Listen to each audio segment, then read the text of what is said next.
And don't forget the bottom of the half hour.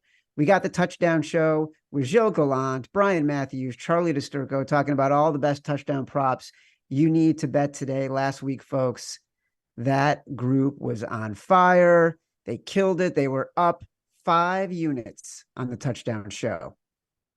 Before we get to the picks, let me remind you, Convince Me is brought to you by Bet365. Whatever the sport, whatever the moment, it's never ordinary at Bet365. See for yourself when you sign up today with code ACTION, and you'll get $365 in bonus bets. When you bet just $1, it must be 21 or over, must be present in Colorado, Iowa, New Jersey, Ohio, or Virginia. If you or someone you know has a gambling problem and wants help, call 1-800-GAMBLER in Colorado, New Jersey, Ohio, and Virginia, or 1-800-BETS-OFF in Iowa. Terms and conditions apply. Before we begin, reminder, if you're watching us on YouTube, like the video, subscribe to the Action Network YouTube page. All the picks we discussed today available for free in the award-winning Action Network app. Download it. Also, don't forget, BetSync with our friends at Bet365 in the Action Network app. It's the coolest, slickest way to track your picks with ease and speed. Click the My Accounts button in the My Action tab in the Action app. All right, folks, no more dilly-dally. Let's get into the picks. Koerner, we're talking player props. We can't even put your player props into the script, because if anyone on a production team makes the bet, the line moves. So right now, this is a total mystery to me. That's pulling back the curtain on how we do the show. It's a total mystery. Give me what you got. All right. Well, I'm going with Kadarius Toney under 28.5 receiving yards. So he's questionable with a toe injury, but I'm guessing he will be active since A, he's always dealing with some injury, yet plays through it. And B, Richie James was just placed on the IR. So they probably want to have Toney active just for some added depth, even if he doesn't play that much today. Usually he's limited to around 30% of Patrick Mahomes dropbacks, but that could be even lower today. And after his drop-filled week 1, his average depth of target last week was 1 yard behind the line of scrimmage. So essentially, he's a glorified pass-catching running back who needs to get most of his yards after the catch, who might not play that much today. And last week, Travis Kelce's playing time was limited. So assuming he sees a more normal workload today, that's only going to cut into a player like Toney's target share even more. So I'm projecting his median closer to 22.5. But, Toney has a much lower floor today, so I love this under. All right, what's the price that you like this number to? Well, I mean, it's minus 115 right now. I would bet this down to like minus 160. If anything, they're going to move the yards. And I'd bet the yardage down to about 25.5. All right, right now it's a 28.5, you said? Yeah. All right, Kadarius Toney under 28.5, minus 115. That is Sean Koerner's opening prop.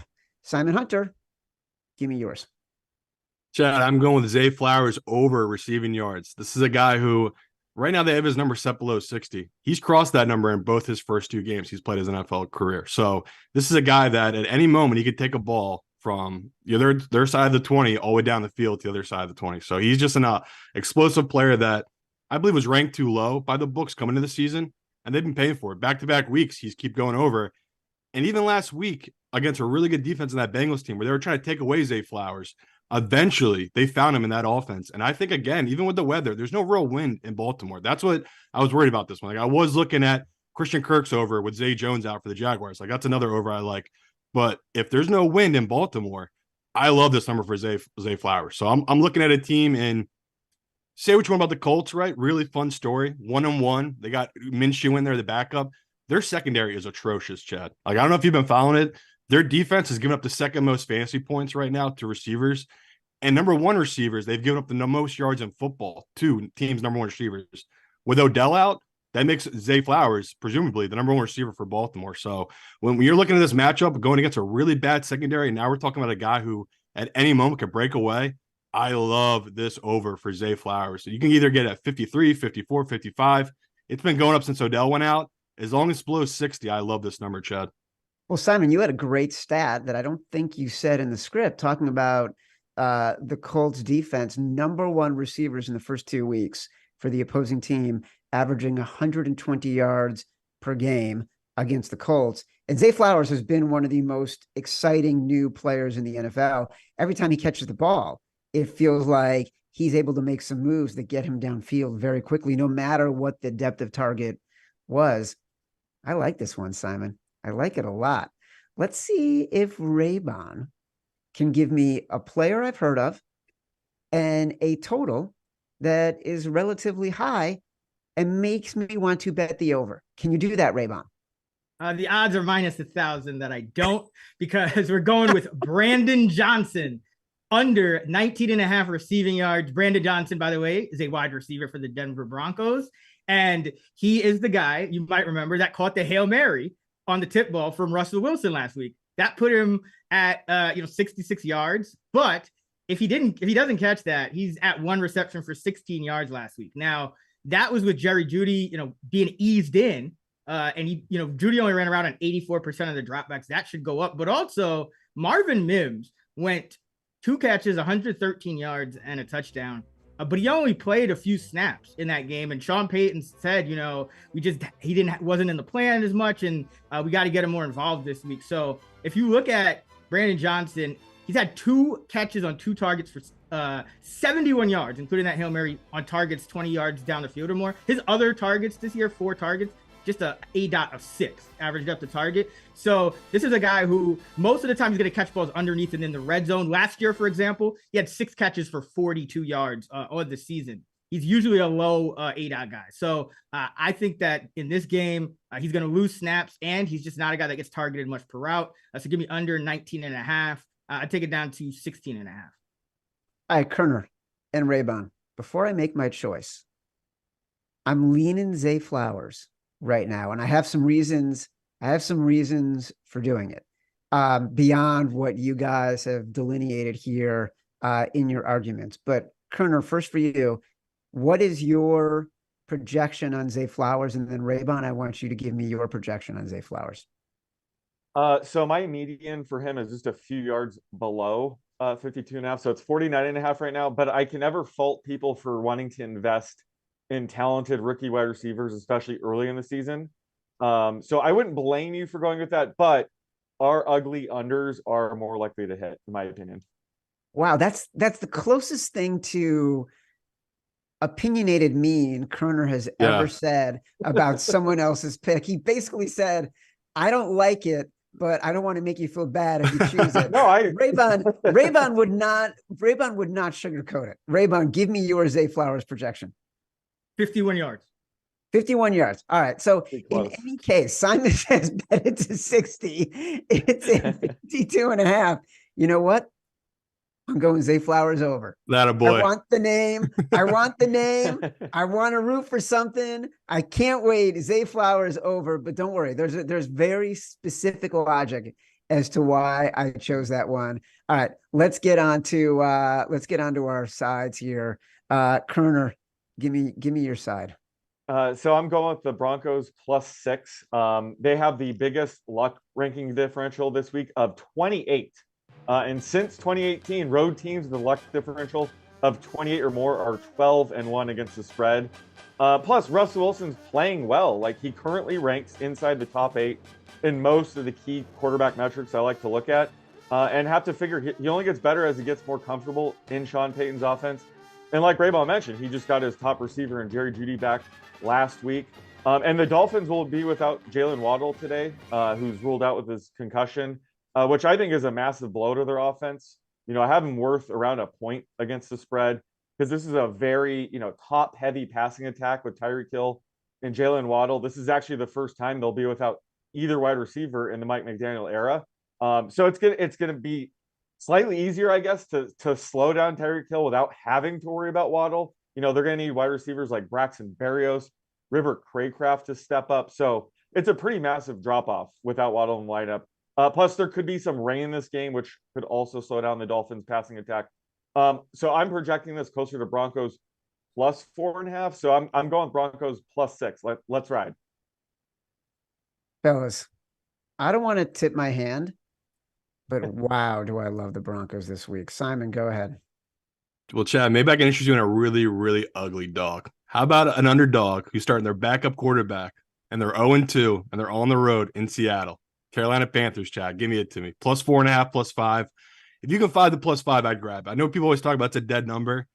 I really disagree with that. I always talk about these 2-point conversions are a big deal nowadays. We're going to see fives land more often than they used to in the past. So if you can find the 5, I would grab it just to protect against the 2-pointer if it does fail.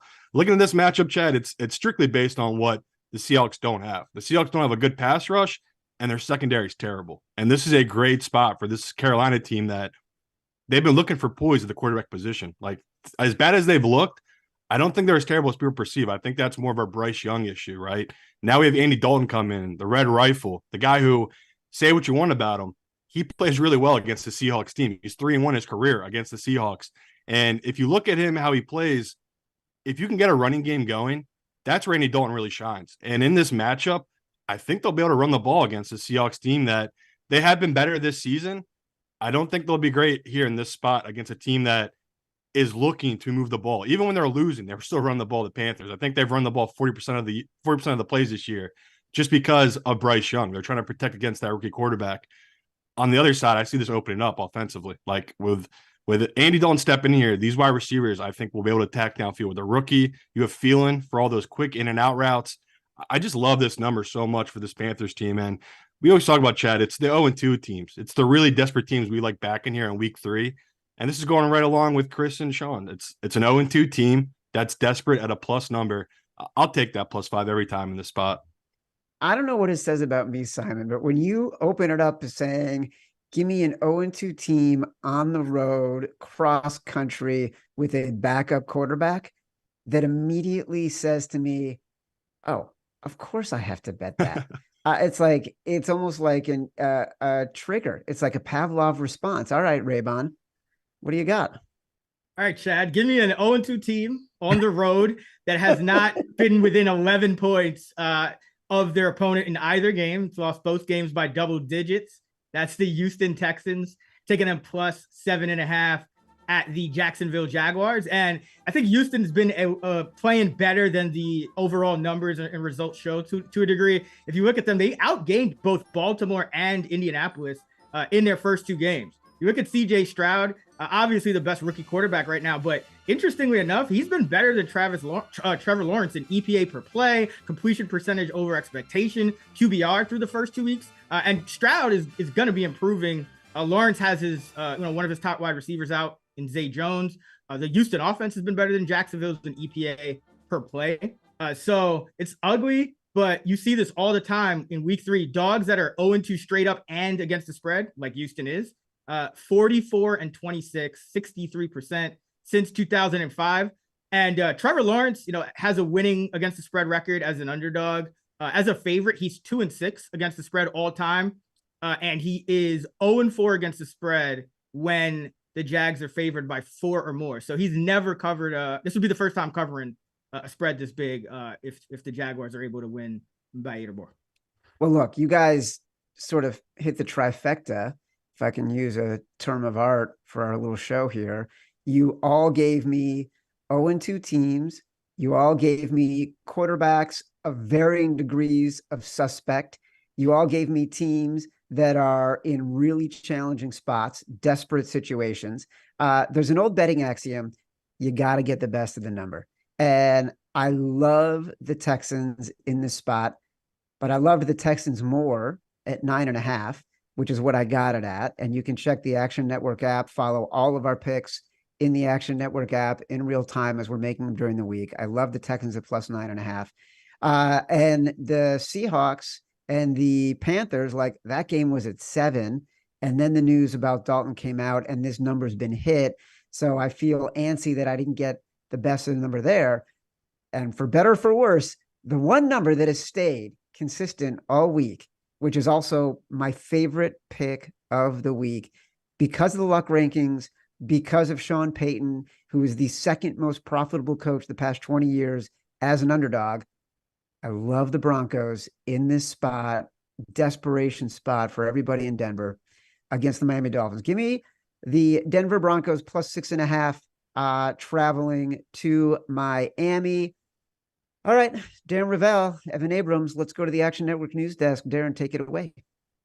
Yeah, thanks, Chad. The number one most bet team is the Dolphins against the Broncos. Doesn't it always work that way? Most bet games first, Broncos, Dolphins, which is wild. But again, the public thinks this is the easiest thing ever. Falcons, Lions, and Titans, Browns. The most bet teams, and by the way, this is changing. I don't know if you can see this. I'm really, the notes are really moving here. Most bet teams, Dolphins was 6, now 5.5. The Lions at -3, and of course the Titans plus 3.5. Just seems too good to be true with our guy Deshaun Watson not being that great and Nick Chubb being out. By the way, I should say that the Broncos, this goes against you a little bit, have only covered 7 of their last 19, one of the worst in the NFL. And the Lions, as we said, -3 was the second most bet. They are the best team against the spread since 2021, 26-13. The most bet overs, Falcons, Lions was at 46, now at 47. Lions are the best over team except for the Vikings since 2017. The Vikings Chargers, again, free money, 54-53 now, and Bills Commanders at 44. Of course, we know the Bills. Everyone just thinks they're like the best over team ever. Totally not the case. Not even close. They're not even they're not even 500 in the last 2 years to the over. Most bet unders, Steelers, Raiders. Everyone thinks Steelers are automatic. 43 is that number. That has not changed. Pats, Jets now at 35.5. It is the lowest total for the Patriots since 2008 per Evan Abrams. This is a stat I like since I'm the under king. There have been 6 cases since 2010 where there's been a total of 35.5 or lower, and 60% of the bets have been on the under, and the under is still 5-1. Then we have the Browns and Titans was 38.5, now lower to 37.5. Most bet props, Tyreek Hill over 6.5 receptions, -135. Gus Edwards over 53.5 rushing yards. I wonder why. Koerner. That's at -115. And Jahmyr Gibbs over 3.5 catches at -145. Ev, what do you got? I'm once again here to talk about the Cardinals. I just can't stop with Arizona. And since we can't talk about them in the show ever, I have to always bring them up because to me, they're the most fascinating. So Wait, can I say something? You haven't said it all already? No. I should have said that it's really interesting that the Cardinals and so the biggest spreads this week, the public doesn't want to touch them. So now you can go. Sorry. Both the Bears game and the Cardinals.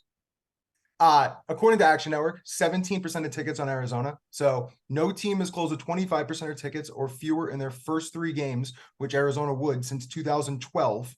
And Arizona at 17% of tickets, that would happen back-to-back weeks below 20%. That hasn't happened since 2014. So literally no one wants Arizona. But the interesting thing, if they lose and cover again, no team in the wildcard era has started 0-3 straight up and 3-0 against the spread. So that would be a fun one with Arizona. And speaking of Arizona, so 2 double-digit spreads in the NFL today. Dallas -12.5 at Arizona and KC -12.5 versus the Bears. So bet the under with big spreads. 160, 115 and 2, 58% with a double-digit spread over the last 20 years. So always interesting with those big spreads, usually get some unders. And this is a fun one that I dug up. You've got 2 or 3 matches this week. So since 2019, teams to open as an underdog and close as the favorite.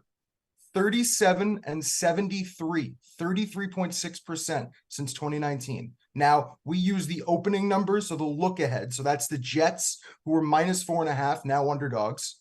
The Vikings were +1.5 to -1 now. And the Raiders, +1.5 to -3. And I leave you with this. So storms, tropical storms going across the country on the East Coast right now. You've got some winds today. So you've got 3 games with 10+ mile an hour winds.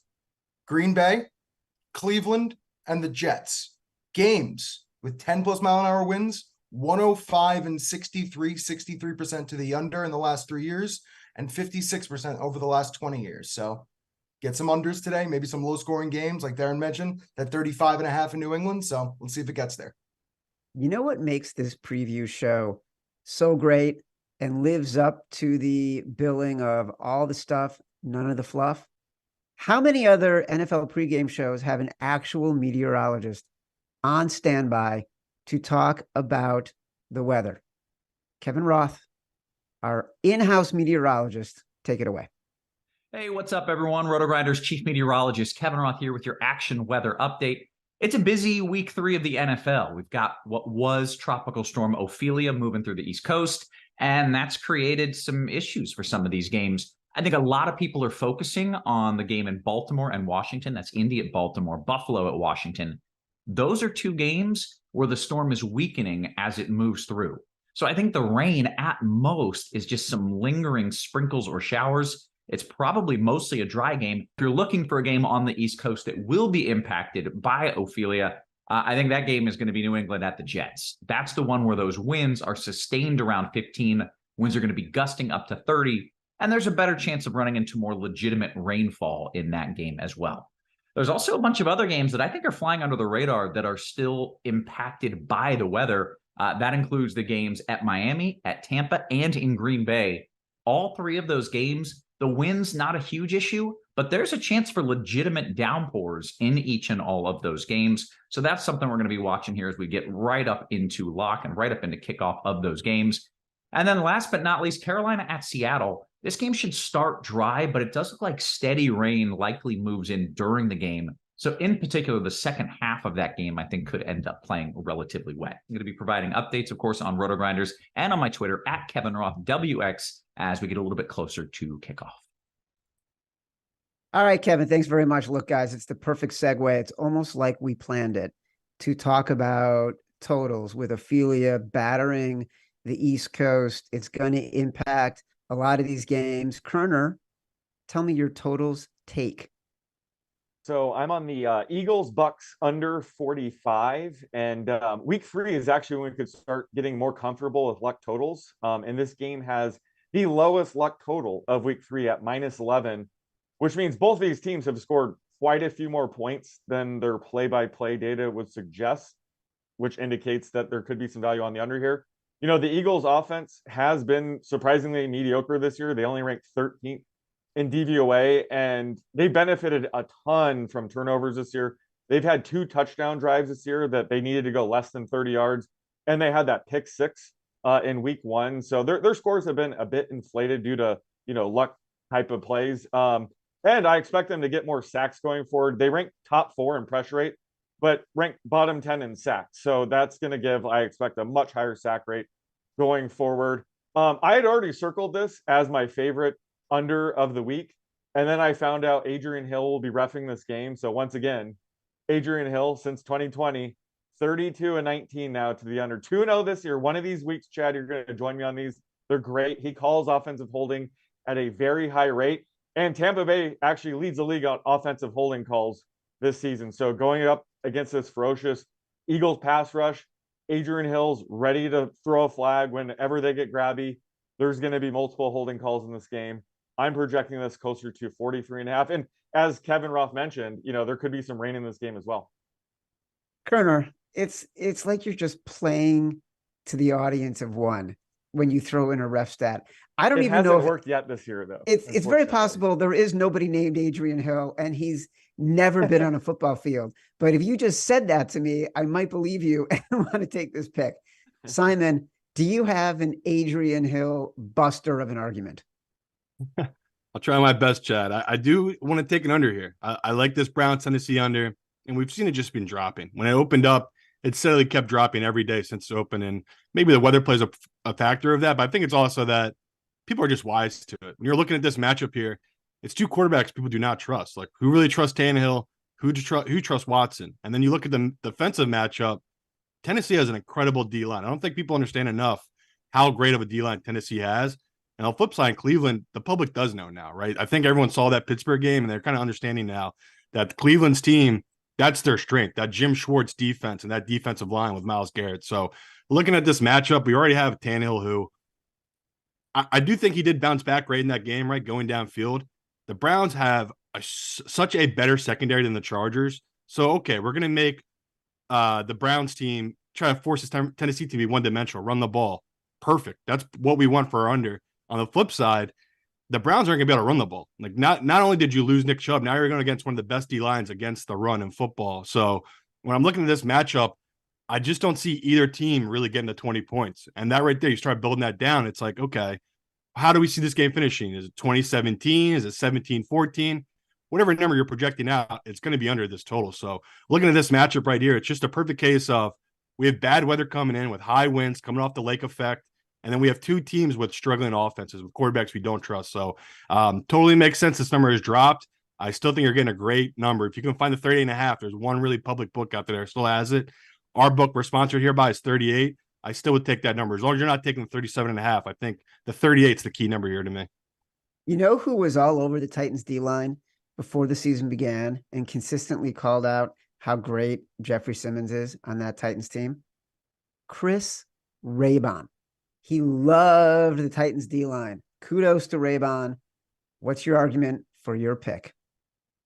Thank you, Chad. I am going with a game I think is I'm a little worried now because Darren said a lot of people are betting the under, but I don't care. I think it should be an under, and that's the Sunday night game with Vegas, Pittsburgh, under 43.5 or 43, depending on your book. But you have the Vegas Raiders, who are 29th in pace now. They've really kind of slowed it down. And that's even with, they got blown out by the Bills last week. Usually you see teams speed it up when they're getting blown out. And that really hasn't been the case for the Raiders. And the Steelers have been playing fast because they've been, kind of down in most of their games. But I expect them to finally start running the ball more. They've just been throwing way too much and it hasn't really been working for them. But Pittsburgh is last in points per drive on the season. And, this offense, they're just going to run the ball, I think, in this game against the Raiders. So they might have some success, but it's going to take a lot of time off the clock. We know how good Pittsburgh's defense is. The Raiders haven't completed a pass longer than 23 yards. They're one of two teams that doesn't have a 30-yard completion on the year. And we know Pittsburgh can still get pressure, TJ Watt and company. So these teams played 5 games ago right at the Christmas Eve point last year. And it was a 13-10 game, the lowest scoring, Raider game of the year. And Pittsburgh's last touchdown, you might remember, came right at the end of the game. Kenny Pickett took him on a comeback. So that just kind of shows you what type of games these have been. Tomlin on the road when he's coaching the Steelers since 2014, the under is 49-23-1, 68%. This is a team that wants to be, run heavy and rely on their defense. And I think they could do it in this spot. So give me the under 43.5 in Vegas and Pittsburgh. Yeah, look, I like all three of these. There's no argument against any of them. I think that the Steelers are so anemic offensively, and the Raiders, they benefit from a little bit of a bounce in their week 1 win, but then everyone saw what they can really be like against the Bills in week 2. This is a better indicator of how they will play out for the rest of the year. I'm going with Koerner because of Adrian Hill, and also because I'm just so proud of Koerner for almost going after someone in the first segment and then being passive aggressive about my lack of choosing him for the past 2 weeks, even though he gave me ref stats in weeks 1 and 2. So congratulations, Sean Koerner. I'm going with Tampa and I'm going with Philly and I'm going with their under because of you, buddy. And if it doesn't work out this week, the hill just gets harder and harder to climb. All right, let's talk about the Sunday Night Football game because Raybon just laid it out. The total's at 43. This line is moved. And I will tell people this line on Sunday night, and people should listen to and watch on YouTube live the favorites that Simon and I do Sunday nights. As soon as the afternoon game ends around 7:30 p.m. Eastern, we'll go live on YouTube. It'll be a podcast that gets posted soon after that. But we will talk about games that are for the following week that we think the lines are going to move. Sunday, 7 days ago, the Raiders were plus 1.5 in this game, and it has consistently moved. The wise guys bet it immediately. It's now 2.5. Evan mentioned that this is one of those games where they started off as an underdog and are now the favorite.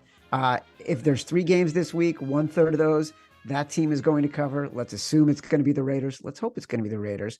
If you did not listen to me and Simon of the favorites and get the +1.5. Right now, 52% of the bets coming in on the Raiders, but 61% of the money. A lot of that moved it from 1.5 +1.5 now to Raiders -2.5.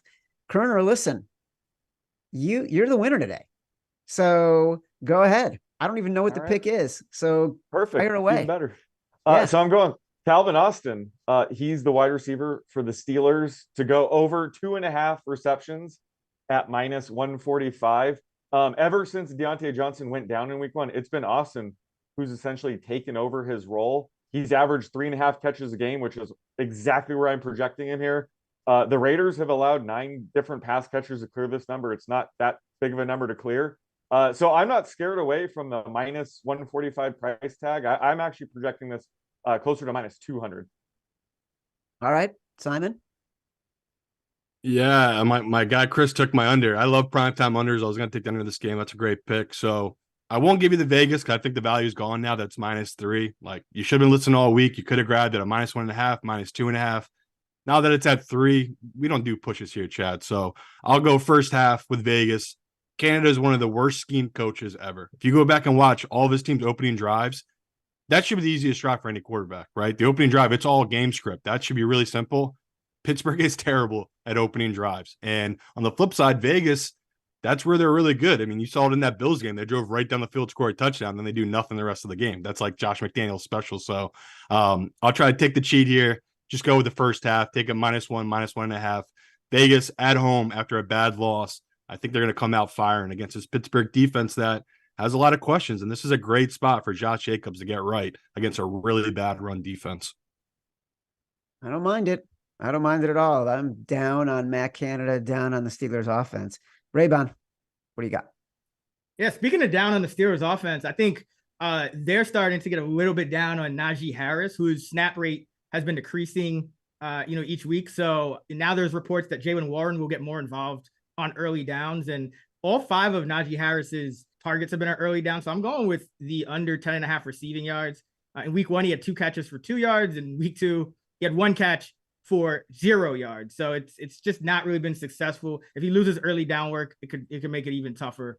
And Warren is the better pass catcher. So and Vegas allowing only 5.2 yards per catch. So to running back. So give me Najee under 10.5.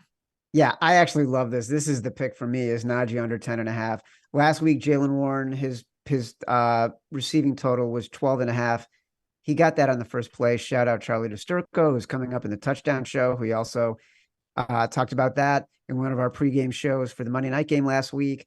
He's getting more and more targets. He's getting more and more play as that receiving option. And you're right, Najee Harris looks like he's lost his moves. He looks like he's lost his power. He looks like he's lost his confidence. It looks like the Steelers have lost confidence in him. Give me Najee Harris under 10.5. All right. Convince Me is brought to you by Bet365. Whatever the sport, whatever the moment, it's never ordinary at Bet365. See for yourself when you sign up today with code ACTION, and you'll get $365 in bonus bets when you bet just $1. Must be 21 or over, must be present in Colorado, Iowa, New Jersey, Ohio, or Virginia. If you or someone you know has a gambling problem and wants help, call 1-800-GAMBLER in Colorado, New Jersey, Ohio, and Virginia, or 1-800-BETS-OFF in Iowa. Terms and conditions apply. Download the app, see all of our picks, subscribe to the Action Network YouTube page, like this video.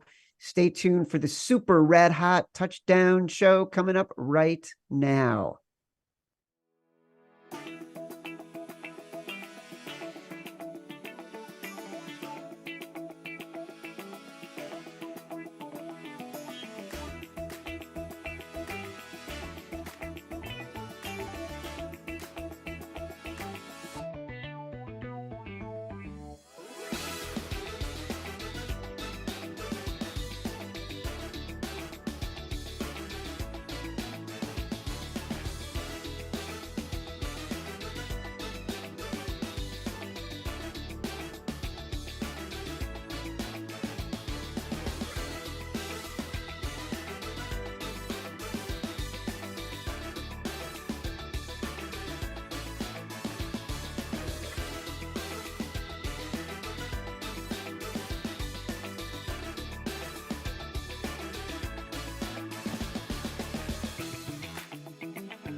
Thank you, Chad, and the whole Convince Me crew, and welcome to week 3 of the Touchdown Show on the Action Network, presented by Bet365. I'm Gilles Gallant. I'm joined every week by Charlie Disturco and Brian Matthews, aka the B-Mac. Guys, we got on one last week. Charlie and I, we both got one. Charlie hit the first touchdown of the day, Devontae Adams. I got Mike Evans a little bit later in the day, but the story here, guys, B-Mac, the king, crushes it again, 3-0 last week, man. Gus Edwards, Jake Ferguson, Kenneth Walker, hell of a job last week, man. And you're going to have 3 more picks for us today. And Charlie and myself, we're also going to have 3 more anytime touchdown picks. Some are going to be chalky, and some, they're going to be pretty spicy. They're going to burn coming out. So, Charlie, why don't you tell the people what else we got going on today? Yeah, we're also going to be breaking down Sunday Night Football. It's Steelers-Raiders. It's an ugly one. There may not be that much scoring, but we're still going to give out some of our favorite guys to get in the end zone there. And of course, we're also going to discuss B-Matt's tiers because, I mean, the man's on fire. So we have to bring up, his tiers. Yeah, Brian. And one of the things that I was looking as well is I saw some touchdown picks from you in our action app. I believe, I don't want to give it away, but I think there might be some AJ Brown action coming for tomorrow. Yeah, look, each time we lay out the show, you guys always try to remind me that, look, Brian, it is indeed the Sunday 1 p.m., 4 p.m. slate, right? But I get ahead of myself. I find my 3 favorite touchdown scorers. I throw them on a piece of paper until I'm told, oh, yeah, I need to pick a guy from the early slate. So I said, hey, you know what? Let me go ahead and get this one in now. I talked about AJ Brown last week. I said, if he doesn't catch a touchdown, I'm betting it next week. He was visibly upset on the sideline. So, yeah, I had to enter that one in once the odds came out. Look, how else do you keep a playmaking receiver happy? You got to get him a ball in the end zone. It's coming. Truth spoken. And anytime you want to see what kind of anytime touchdown picks that Brian or Charlie or myself have, you can log in and download the free Action Network app. And also for the show, make sure to stick around because we're going to give out our picks, and we're going to also reveal another special anytime touchdown boosted parlay from Bet365. No gimmicks, just some boosted odds. And the Touchdown Show is brought to you by Bet365. Whatever the sport, whatever the moment, it's never ordinary at Bet365. See for yourself when you sign up today with code ACTION, and you'll get $365 in bonus bets when you bet just $1. 21 plus only, must be present in Colorado, Iowa, New Jersey, Ohio, Virginia. If you or someone you know has a gambling problem and wants help, call 1-800-GAMBLER in Colorado, New Jersey, Ohio, and Virginia. And in Iowa, call 1-800-BETS-OFF. Terms and conditions apply. All right, let's get going, fellas. First pick of the week for week 3. And we're going to go to the Saints-Packers game. And I'm going to get us started with Chris Olave to score a touchdown at plus 210. Now, guys, this is an explosive wide receiver. And let's be real, he should have scored twice last week against the Panthers. He had 2 touchdowns called back, 1 drop in the end zone as well, has 22 targets through 2 games. Now, Packers, their secondary, Jair Alexander, he's going to likely try to shadow Michael Thomas, who's really gotten a lot of those key first downs for the Saints when they're trying to convert.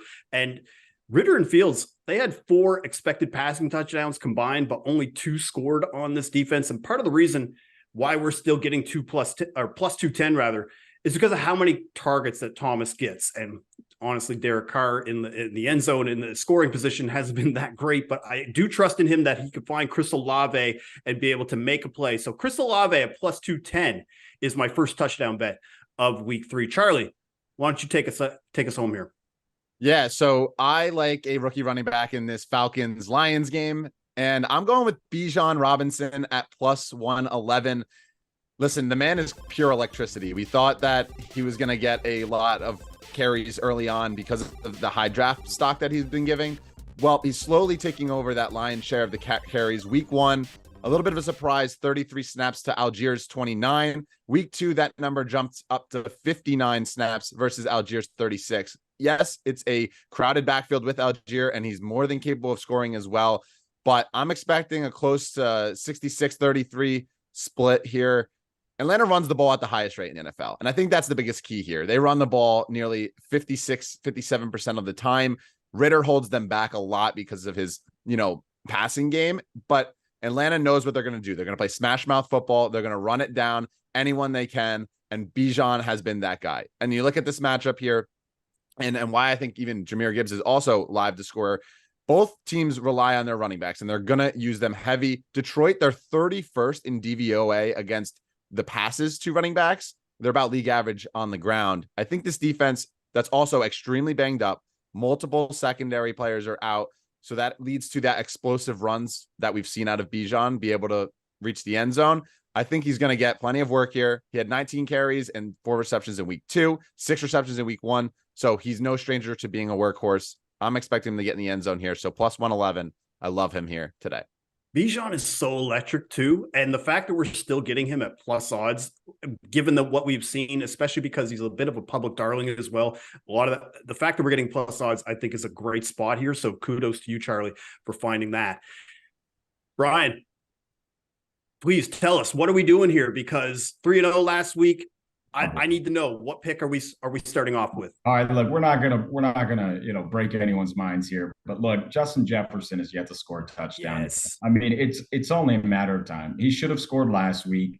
Trying to stretch the ball across the goal line. Let's just look at the first 2 weeks of the season for him. You're looking at 20 receptions, 309 yards, and no touchdowns for Justin Jefferson. Love taking a wide receiver off a game where he hasn't scored, and now you make that 2 for a player who has over 300 receiving yards. Not to mention, this game has the highest projected point total on the slate. So if I'm getting Justin Jefferson at plus money in this matchup, I have to take it. I was initially going to go with a guy in Seattle, but we will talk about him later. So I love this matchup for Jay Jettis. He's going to score his first touchdown today. So I'm going to take his anytime touchdown at plus 105 and just leave it there. Yeah, the reigning offensive player of the year has yet to score a touchdown. Both him and Jamar Chase, who were pretty much the top 2 candidates for that award. Jefferson is pretty popular pick to score this week. Where do you have him for your touchdown tiers that you have published on the actionnetwork.com? Yeah, so Jefferson's tier 1, right? So it takes, there's normally, there are a few receivers each week that make the cut, but Justin Jefferson to me is wide receiver 1 overall this week. When you look at the matchups, you look at the, projected pace of the game, you look at it, it's only a 1.5 point spread right now. So, everything sets up for this game to be amazing, which means we could see, a 10-7 game, but, between these 2 teams, not expecting it. I've got Jefferson in tier 1, with about 7 or 8 other guys. I can't see him not scoring today. Yeah, the Chargers secondary, they haven't stopped a pass probably since 2021. So I think you're in a good spot here with Jetta to be able to score a touchdown this week. All right, gentlemen, let's kick it up a notch. We gave out our first best bets. We're going to move on to our second best bet now. And Charlie, we talked about this off air. The angle and the narrative just lines up perfectly. Please tell us, what is your second best bet of week 3? Yes, heading to Washington, Buffalo. And I'm going with James Cook at plus 175. I've been all over him the last few weeks as far as debating on pulling how much he's been just getting the workload in Buffalo is why I love him here. He's got about 60% of the snaps in week 2, despite a blowout where they really just put the ball in Latavius Murray's hands and let him go. I think Buffalo is going to look to get him the ball and get him the ball a lot. He carries the ball about 66-70% of the time in Buffalo. He's a threat in the passing game. He's one of the most explosive dual threat backs in that division. So I think this is a great matchup here. Washington, they're as good as their pass rush has been, and it's been really great. They're 17th in DVOA against the run, 20th against passes to the running backs. And James Cook, as I mentioned before, a dual threat running back. So I think the Bills are going to be able to move the football. I think they're going to be up. So that also is positive for James Cook because they're going to be handing the ball off and running the clock a little bit more. And of course, the narrative, he had a baby this week. His birthday is tomorrow. So what better time to get your first touchdown of the season than during one of the best weeks of your entire life? So give me James Cook plus 175. Nothing puts the stamp on a pick when you could say, and it's his birthday. Like, it's one of the best, just like things you like. If you were in, you are in now. And James Cook, I mean, double the amount of carries compared to Damian Harris and Latavius Murray. I think touchdown positive regression is coming, especially if the Bills get up early where they can push that lead and grind it out. Brian, we've got another wide receiver on tap for your second pick. What do you got? I'm going back to that same game. Chargers, Vikings, highest projected point total on the slate. I'm not going to take a guy that maybe everyone's expecting again. Look, Mike Williams is this guy I'm taking. I just don't get the odds this week. I think plus 185 in a game that's a potential shootout. I think plus 185. I think the odds are just a little too high. And, I'm glad to swoop in and take Mike Williams. I think, look, 13 targets last week. The guy's a target hog in this offense, has yet to score a touchdown. But again, as I always say with wide receivers, there's no better time to take a wide receiver to score a touchdown than when they're off a week of not scoring one. So look, Mike Williams, for the volume he's getting, he has not found the end zone. I think that changes today. I'm taking Mike Williams at plus 185 to score an anytime touchdown. Yeah, I think the only reason we're getting it at plus 185 right now, Brian, is just because of that fact that he hasn't scored in the first 2 weeks, because he had odds around plus 150 in both week 1 and week 2. Now you're facing a Vikings defense that has not stopped the pass at all through 2 games. You have a Chargers team that is top 5 in pass rate. So yeah, you're right, man. Mike Williams could definitely make an impact in that game. So at plus 185, nice find by you. Let's move over to the Colts-Ravens game. So this is my mild pick, or medium pick rather. And we're going to look at the Colts side. I'm going to take their wide receiver 1, which I think is a blatant misprice here. I'm going to take Michael Pittman. I grabbed it at plus 275. It's still hovering around plus 260, which I think, again, a blatant misprice, because 23 targets in 2 games. He caught a touchdown in week 1 with Anthony Richardson throwing the ball. Now you have Gardner Minshew, who is infinitely better from an accuracy standpoint. Massive improvement for Pittman's stock. And the Ravens, again, they're going to play the Colts tough, but who's going to play? Like, half the Ravens defense is injured. Like, their starting corner's out, the safety is out. And the last time Pittman played in Baltimore, again, it was with Carson Wentz throwing the ball. I mean, he balled out. 6 catches, 89 yards, and a touchdown. From a projected odds standpoint, or expected odds rather, I have it around plus 170. And given the circumstances, so when I saw this at over plus 200, I had to grab it immediately. So Michael Pittman Jr. is the second best bet for week 3. Let's move to Sunday Night Football, gentlemen. We've got the Steelers and the Raiders, a little bit lower of a total, around 43. Let's look at the anytime touchdown odds from this game. So we have Josh Jacobs favored to score out of everybody around plus 105. These odds are available at Bet365. Next is Devontae Adams at plus 120. Then Najee Harris at plus 140. Jaylen Warren at plus 200. And finally, Jacoby Myers at plus 220. Now you're seeing the green lettering underneath. That is the fair odds. Our friend of the show, Dr. Nick Giffen, is able to come up with fair projected odds on what these anytime touchdown odds should be and where you're getting value. So you can see that he does have a little bit of slight value on Josh Jacobs, but seeing a pretty big difference here between Jaylen Warren and his fair odds. So gentlemen, of these 5, what is your thoughts here? Do you agree with kind of what the fair odds are projecting? Would you want to take one of these top 5 guys, or would you be looking at somebody off the board? Charlie, why don't you go first? Yeah, I mean, listen, if you're going to take a guy in Vegas, I think you have to take Devontae Adams. I'm not really sure that I am trusting anyone else here. I expect this game to be really low scoring, so I don't know if I'll be really diving into the market of the touchdown scores, but Devontae Adams is the workhorse. Devontae Adams is going to get a ton of looks, and so I like him here. And then, of course, a guy that's not on the board, who I think we all love, George Pickens. I mean, the fact that he's not in the top 5 of anytime touchdown odds, despite the targets that he's getting and despite his big playability, just seems downright wrong. Yeah, I think it's the Pickett effect. I think the fact that right now we haven't seen him look too competent so far through 2 weeks. B-Matt, are you with us on George Pickens here, or is there somebody else maybe off the board, or do you like somebody here in the top 5? Oh no, it's George Pickens or bust for me. I mean, that was the other pick that I threw in initially for the show before you guys reminded me that we were running that early games. Look, George Pickens, right? I don't care that Kenny Pickett doesn't look great. I mean, because he's throwing the ball to George Pickens. Right. Finally happening. And we've all been saying, stop throwing to Deontay Johnson as much. Get George Pickens a little bit more involved. Last week was the first time we got to see that, and it took a little while, but you saw the explosive play. It's what George Pickens can do. He can also make any catch, any contested catch on the field. So I absolutely love his odds. Not only that, it's an absolutely amazing matchup for George Pickens too. So, I mean, literally one of the best matchups on the slate. So I even look at his, receiving total at 51.5. I think that's too low. So I absolutely love the anytime touchdown for George Pickens. I just think he's going to get the volume, and it's a great matchup for him. Yeah, the Raiders gave up 3 passing touchdowns last week to Josh Allen, and Pickens actually saw 10 targets last week. That's the highest amount of targets he's seen in a start yet in the NFL. The only other guy that I would consider, I do like Jacoby Myers in this spot.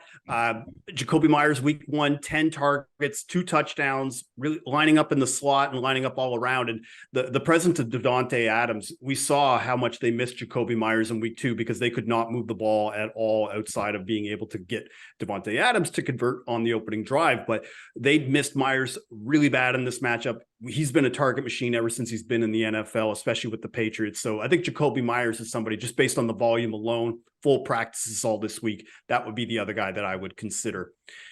All right, gentlemen, this is one of my favorite segments. It's the spicy touchdown bets. We're going to kick it up a notch. We're going to look at some guys who have maybe a little bit longer odds. We're going to take some chances here. And B-Matt, you hit this spicy one last week.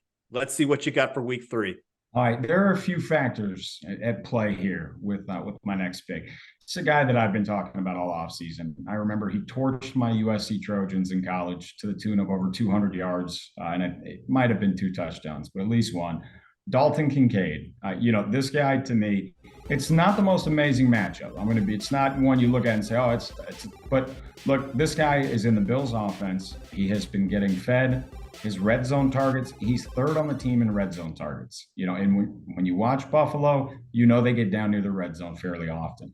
Last week, Dawson Knox was the one that caught the touchdown.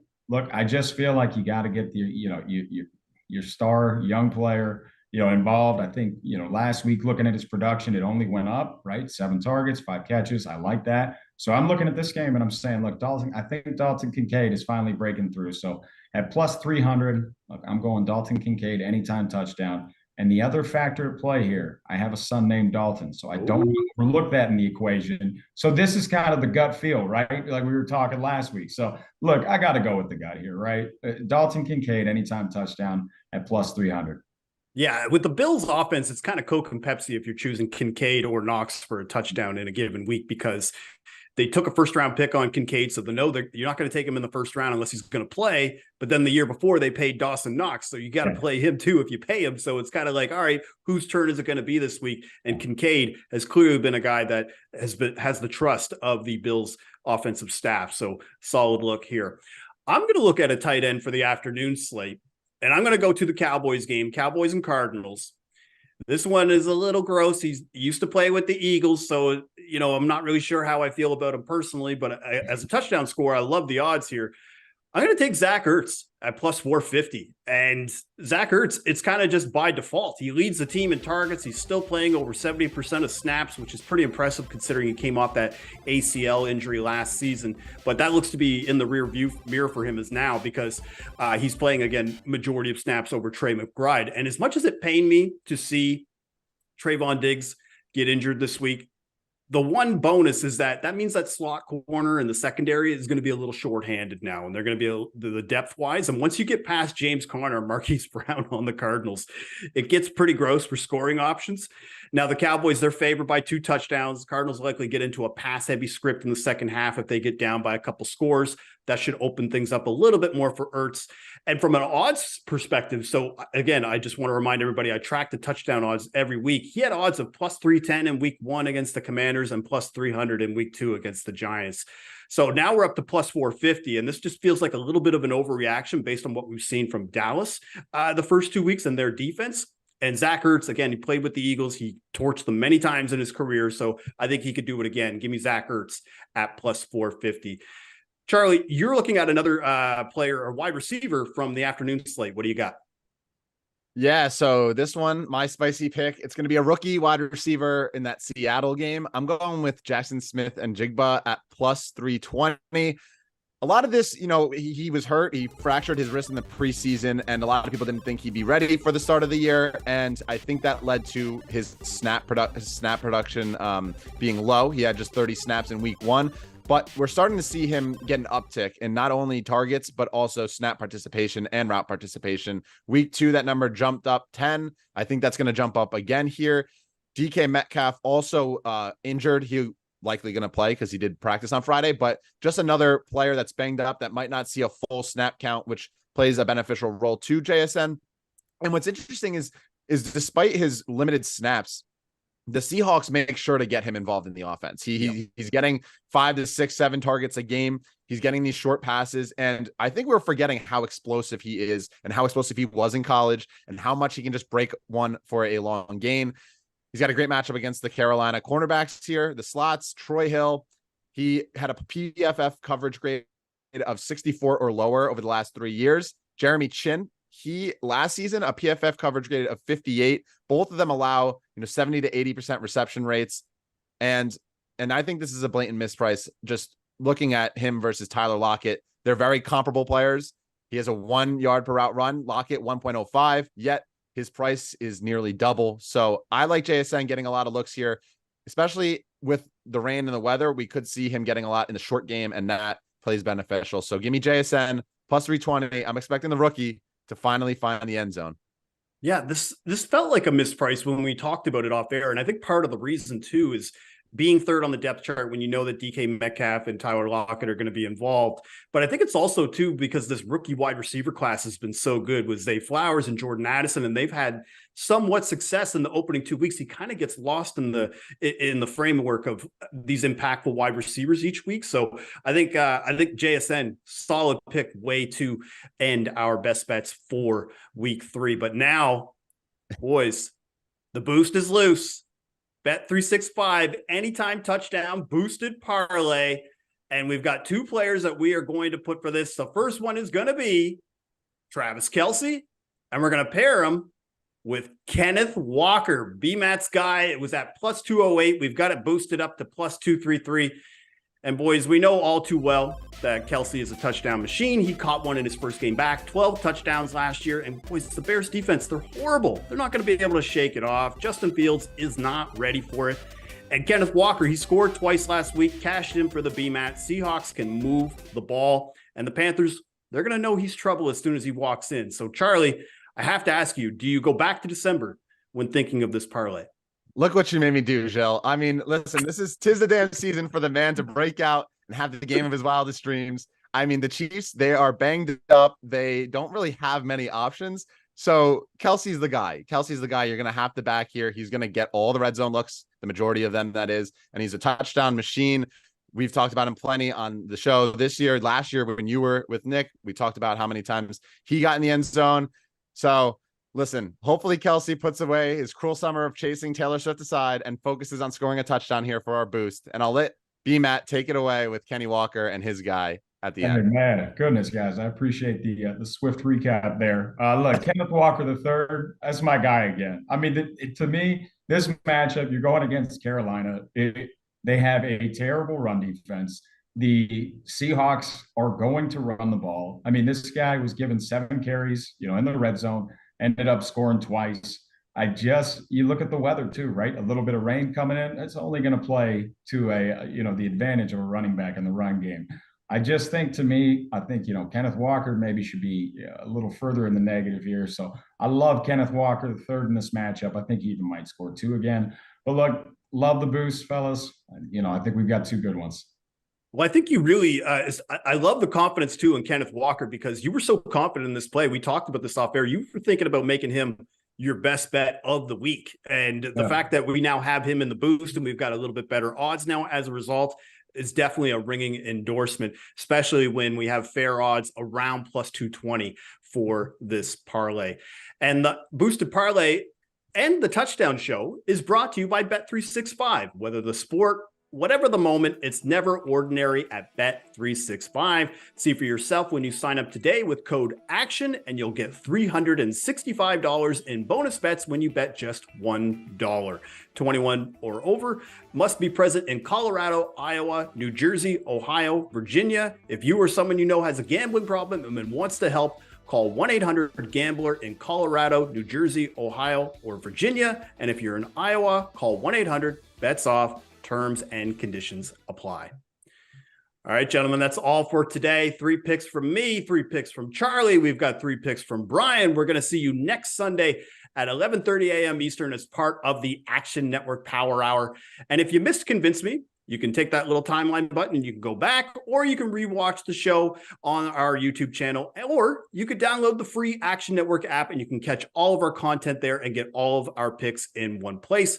And thank you for watching the Touchdown Show presented by Bet365. Bon chance.